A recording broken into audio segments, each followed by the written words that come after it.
I'm Rebecca, and I'm 32. My brother's new wife handed me a name tag at the wedding reception that read, "The Charity Case." My entire family erupted in laughter, like it was the punchline to some inside joke I wasn't part of. I stared at that little white sticker for exactly 3 seconds. 3 seconds of pure, crystallized humiliation, the kind that burns through your chest and makes your ears ring. Around me, cousins were doubled over. Mom was actually wiping tears from her eyes. Dad was slapping his knee like this was comedy gold. I smiled, set the name tag down on the gift table, and walked straight out of the country club without saying a word. But here's the thing about being the family disappointment, sometimes you get the last laugh. I pulled out my phone in the parking lot and made one call. One very important call to my lawyer. Where are you watching from today?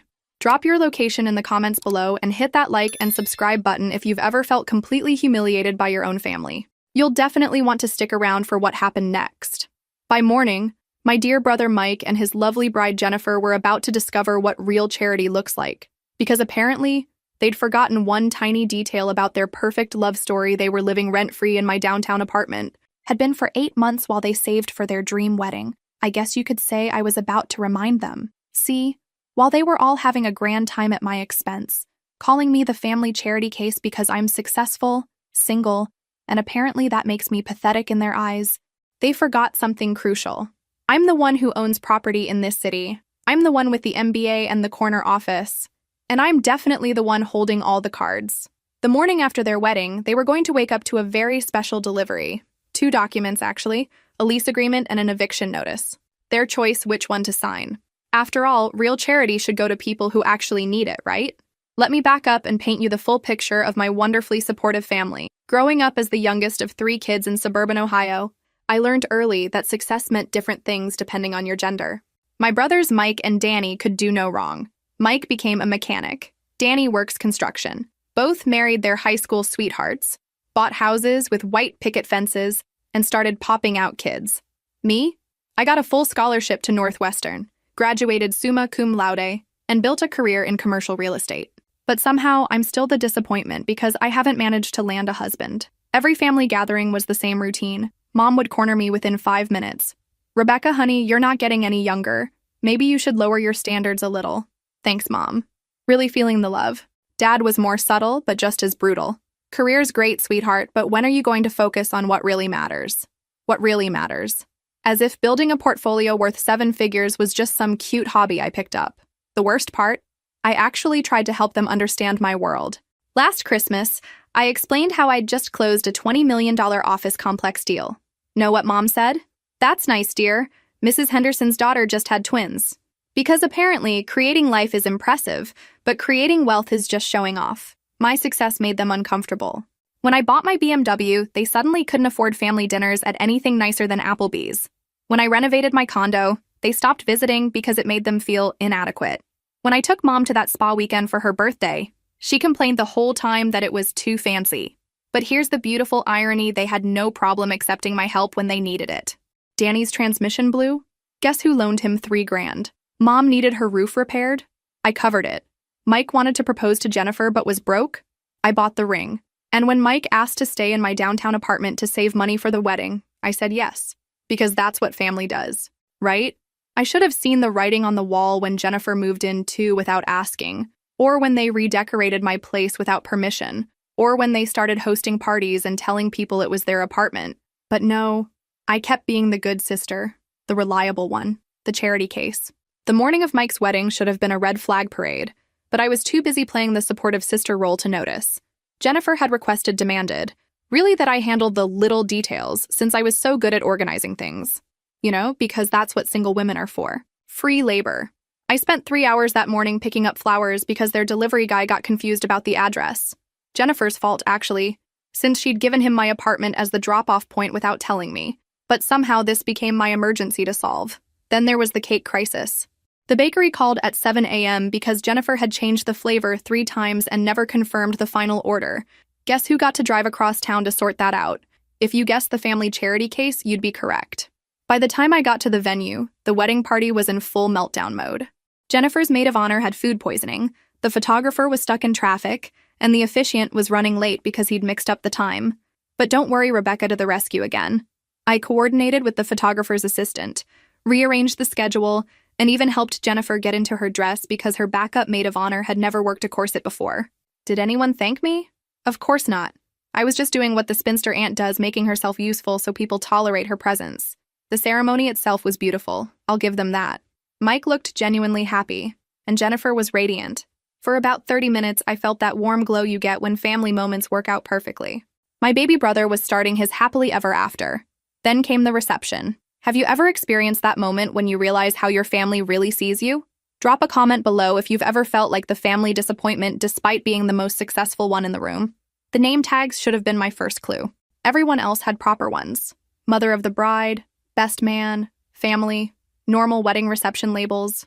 But when Jennifer handed me mine with that sweet smile that never reached her eyes, I knew something was off. The charity case. In elegant script, no less. The laughter started immediately. My cousin Sarah actually snorted. Uncle Bob was slapping his knee. Even the kids were giggling, though they probably didn't understand the joke. Mike stood there grinning like this was the funniest thing he'd ever seen. This from the man who'd been sleeping rent-free in my guest bedroom for 8 months. That's when everything clicked into place. This wasn't spontaneous humor. This was orchestrated humiliation. The drive home from the wedding was the longest 20 minutes of my life. Not because of traffic, because of clarity. You know that feeling when puzzle pieces suddenly snap together and you see the whole picture? That's what hit me in waves. Jennifer hadn't made a mistake with that name tag. This was planned, calculated. They'd sat around my dining room table, the one I'd bought in the apartment I owned, and laughed about how to publicly humiliate the family charity case. The irony was so thick you could cut it with a knife. There I was, being mocked for being the family charity case by people living off my actual charity. I pulled into my building's parking garage and sat there for a minute, engine running. Through the concrete walls above me, I could hear music and laughter. Mike and Jennifer were throwing an after-party in my apartment, with my electricity, probably serving my leftover wine to wedding guests who'd just watched me get humiliated. That's when I made the call. David, it's Rebecca. I need those documents we discussed. First thing Monday morning. My lawyer had been suggesting this for months. You're too generous with your family, he'd warned. Get everything in writing. But I'd resisted because you don't put legal contracts between family members, right? Wrong. Apparently, family members have no problem putting humiliation between you and basic human dignity. David was all business, even on a Saturday night. Standard lease agreement or month to month? Month to month. And David? Include an immediate termination clause. 30 days notice. Any particular reason for the urgency? I stared up at my apartment windows, watching shadows move behind the curtains. My apartment, my investment, my charity that had been taken for granted for 8 months while they planned my public humiliation. Let's just say the charity is being redirected to more deserving recipients. Sunday passed in beautiful, peaceful silence. I stayed at my office, catching up on paperwork and enjoying the quiet. No family calls, no demands for help, no Jennifer rearranging my furniture or Mike leaving dishes in my sink. For the first time in months, my space was mine. Monday morning, I woke up early and dressed in my best suit, the navy Armani that made me feel invincible. If I was going to change the family dynamic forever, I might as well look good doing it. Monday morning arrived with all the subtlety of a freight train. I'd been awake since 5, not from nerves, but from anticipation. There's something deeply satisfying about having a plan when you've been reacting to other people's games for so long. David's messenger service was punctual. The documents arrived at Mike and Jennifer's temporary residence, aka my apartment, at exactly 9 a.m. Standard business hours. Professional and courteous. My phone started ringing at 9:03. Rebecca, what the hell is this? Mike's voice was panic-adjacent, which was new. Usually he only called me when he needed something, and the tone was always casual, confident that Big Sister would fix whatever mess he'd created. Good morning to you too, Mike. I trust you and Jennifer had a lovely honeymoon night in my guest bedroom? Cut the sarcasm. There's a guy here with legal documents. Something about lease agreements and eviction notices?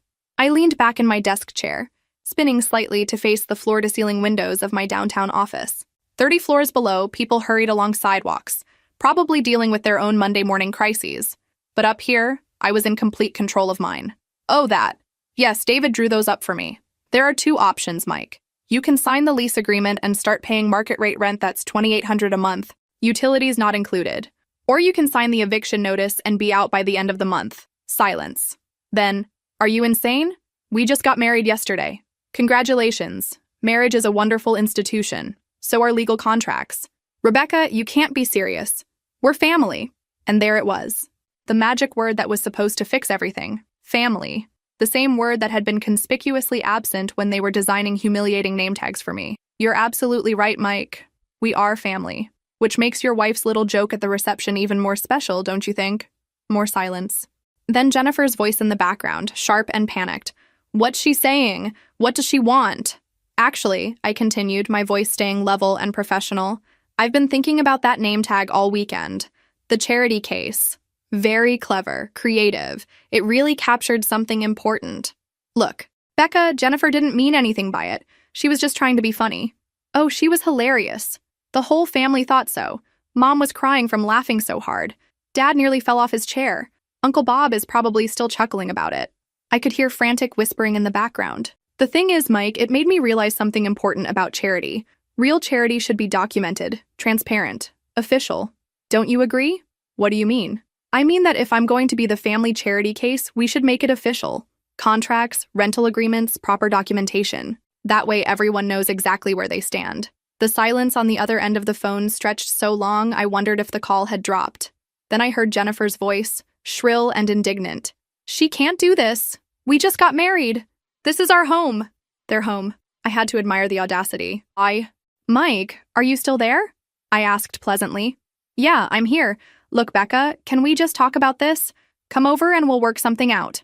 Actually, I think the messenger has explained everything quite clearly. 2 documents, your choice. Though I should mention that David included a clause about property damage and unauthorized modifications. You'll want to review that carefully. Property damage. Jennifer had painted my guest bathroom sage green without asking. She'd also rearranged my furniture, hung pictures, and essentially redecorated my place to her taste, all of which would need to be restored to original condition. This is ridiculous! Jennifer snatched the phone. Rebecca, I don't know what your problem is, but this is completely unreasonable.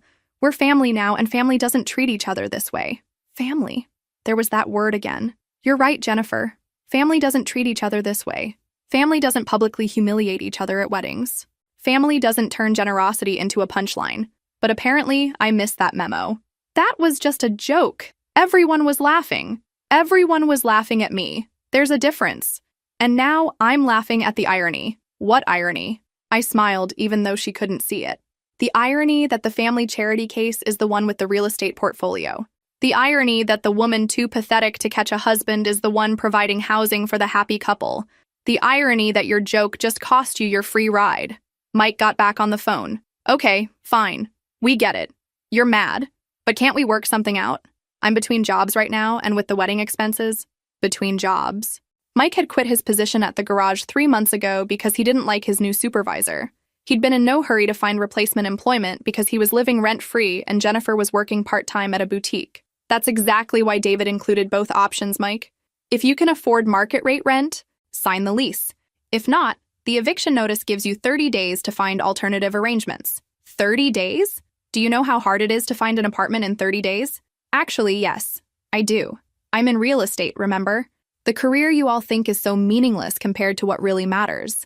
What do you think will happen next? Will Mike and Jennifer swallow their pride and pay rent? Or will they try to manipulate the family into turning against me? Drop your predictions in the comments below. The call ended with more sputtering protests and threats to call our parents. I wasn't worried. Mom and Dad could lecture me all they wanted about family loyalty and forgiveness. But they couldn't change the fact that I owned the property and had every legal right to charge rent or evict non-paying tenants. I spent the rest of Monday in meetings, but my phone buzzed constantly with texts from various family members. The news was spreading fast. By noon, everyone knew that mean old Rebecca was throwing the newlyweds out on the street. By 5 p.m., I had 12 missed calls and 43 unread messages.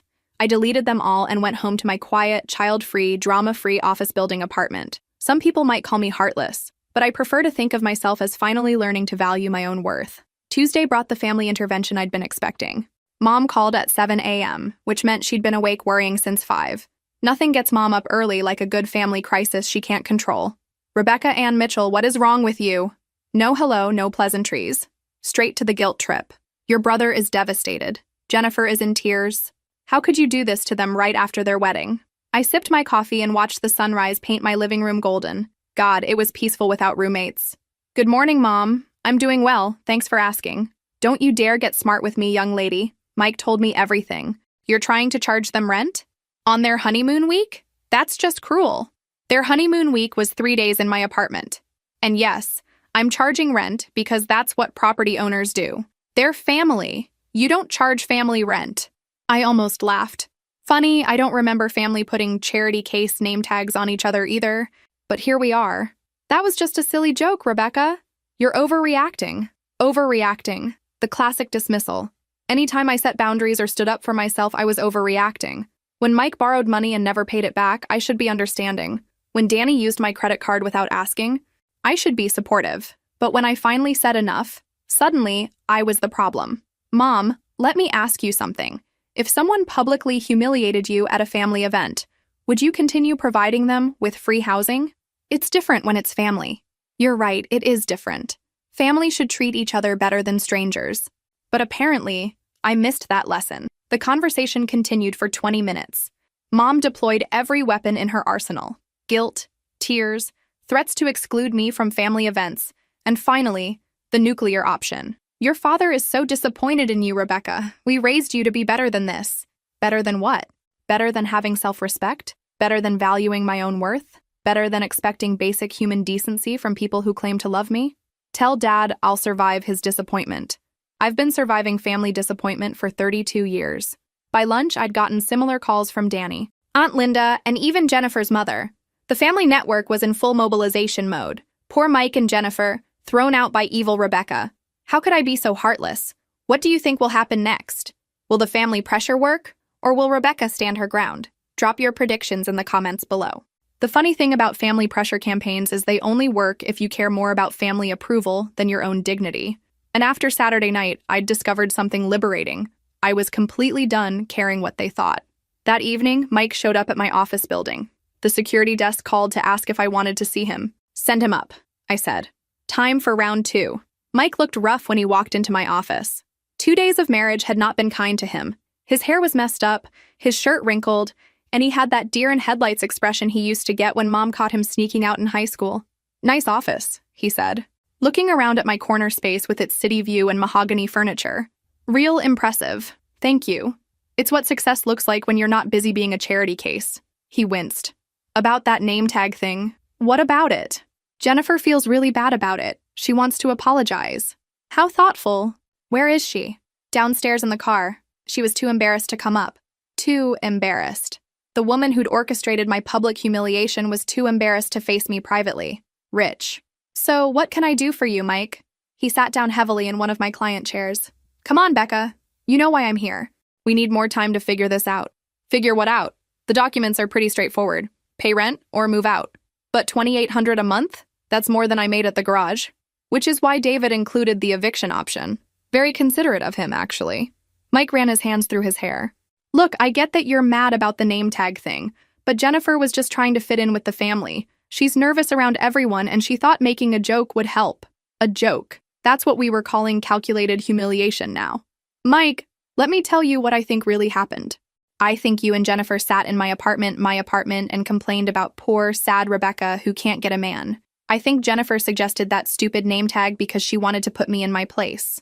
And I think you went along with it because you've never respected what I do or who I am. That's not true, isn't it? When's the last time you asked about my work? When's the last time you congratulated me on a deal? When's the last time you treated my career as anything other than a cute hobby I'll abandon when I finally catch a husband? He was quiet for a long moment. Then, you're successful, Becca. We all know that. Knowing and respecting are different things. You know I have money, but you don't respect how I earned it or what it represents. So what? You want me to bow down and worship your bank account? I want you to treat me like an adult, like an equal, like someone whose generosity shouldn't be taken for granted. Mike shifted uncomfortably. We're grateful for everything you've done. Are you? Because Saturday night, it felt like you were all having a good laugh at the charity case's expense. It was just one stupid joke. And there it was. The minimization, the dismissal, the complete inability to understand why their one stupid joke had been the last straw. Mike, do you know what the difference is between a joke and bullying? What? A joke is funny to everyone. Bullying is only funny to the people doing it. He didn't have an answer for that. Mike left my office 20 minutes later, empty-handed and defeated. I watched from my window as he walked to his car where Jennifer waited. Even from 30 floors up, I could see the tension in his body language as he delivered the bad news. No extension. No family discount. No special consideration for being newlyweds. Wednesday brought a new strategy: emotional manipulation via mom. She showed up at my apartment building at lunch, armed with homemade cookies and crocodile tears. "Rebecca, honey, we need to talk." I let her in, mostly because I was curious what angle she'd take this time. Mom settled on my white sofa, the one Jennifer had tried to cover with her collection of throw pillows, and opened her purse. I brought pictures from the wedding. Of course she did. Because nothing says, forget about being humiliated, like reliving the moment in glossy color prints. She spread them across my coffee table like a peace offering.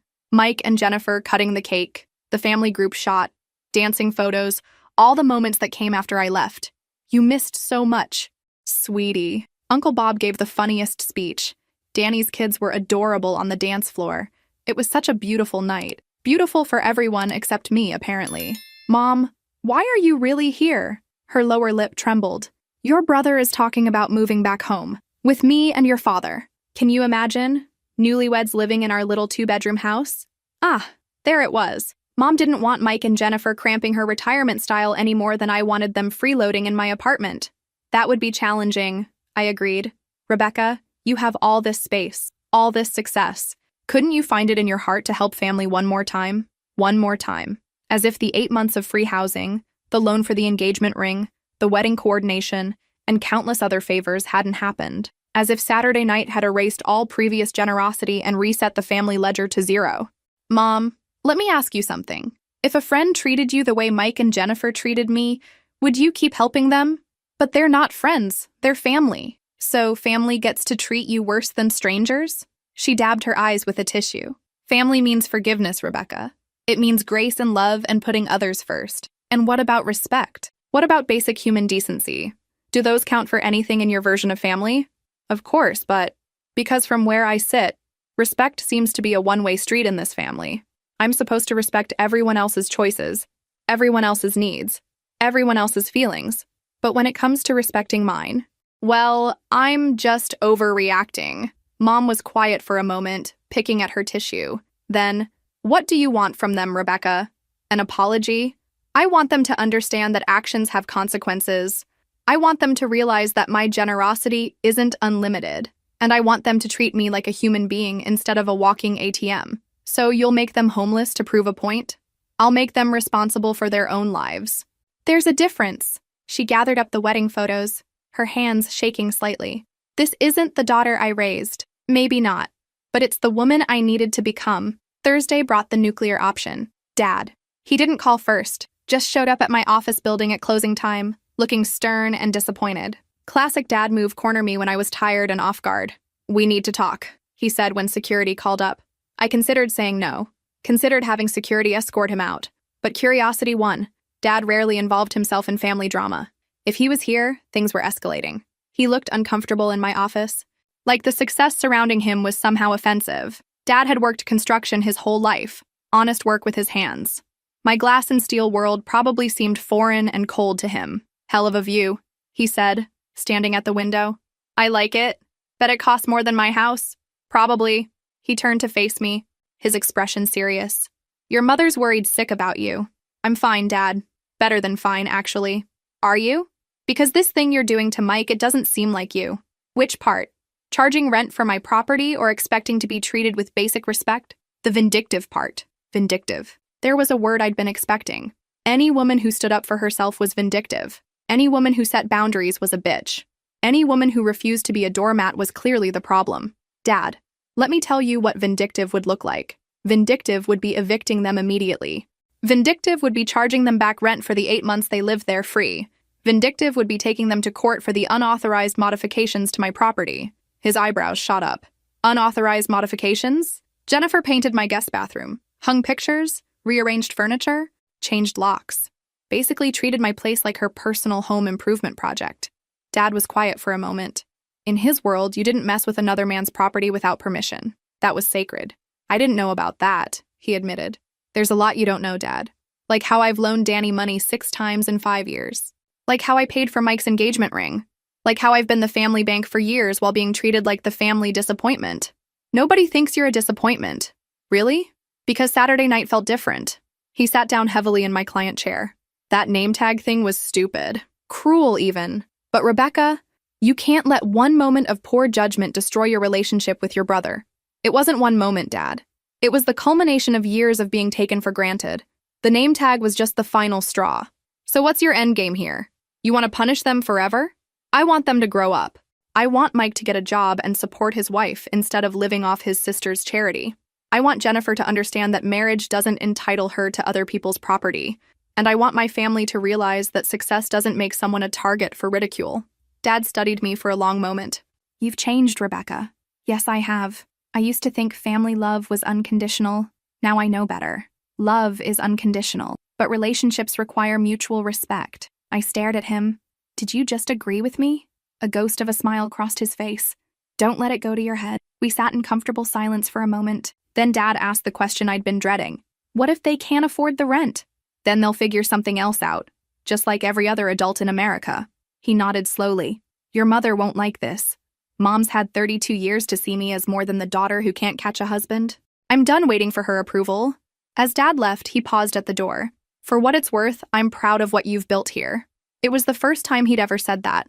Friday brought the revelation that changed everything. I was packing up to leave the office when my phone buzzed with a text from my neighbor, Mrs. Chen. She lived across the hall from my apartment and had a clear view of the comings and goings. Rebecca, dear, I thought you should know there are moving trucks at your building. Multiple trips. They're taking quite a lot of furniture. My blood went cold. I called her immediately. Mrs.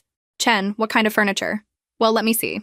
They took that lovely leather sectional from your living room, and the dining set. Oh, and several boxes of what looked like artwork and decorative items. They were stealing from me.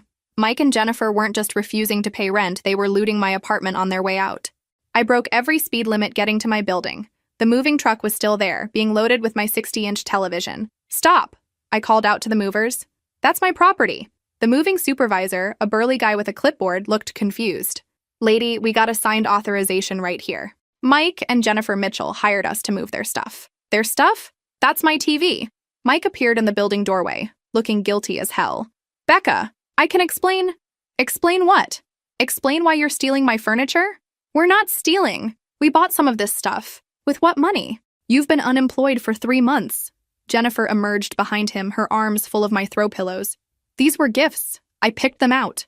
With my credit card. In my apartment. The movers had stopped loading, sensing trouble.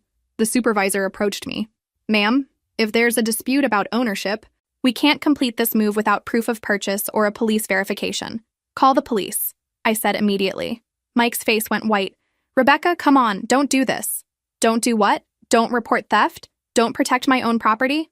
We'll bring it back. We just needed some furniture for Mom and Dad's place. And there it was. The truth finally came out. They weren't just refusing to pay rent, they were stealing my belongings to furnish their next free living situation. How much? I asked quietly. How much of my stuff were you planning to take? Mike and Jennifer exchanged glances. Jennifer's defiance crumbled first. Just the basics, she whispered. We didn't think you'd miss it. Didn't think I'd miss my own furniture. The audacity was breathtaking. The police arrived 20 minutes later. I showed them my lease agreement, my homeowner's insurance policy, and receipts for the major items.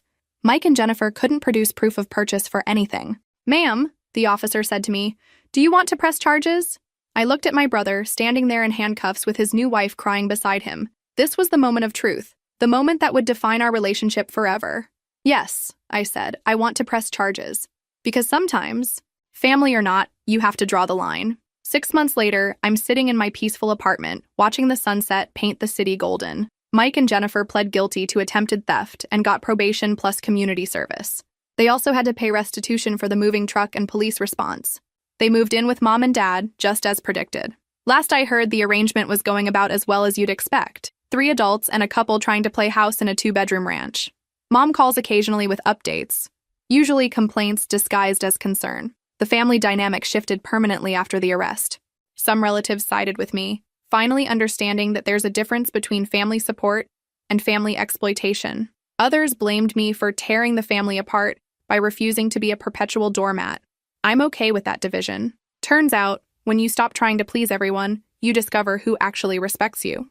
Mike got a job at another garage, finally. Jennifer works full-time at a department store.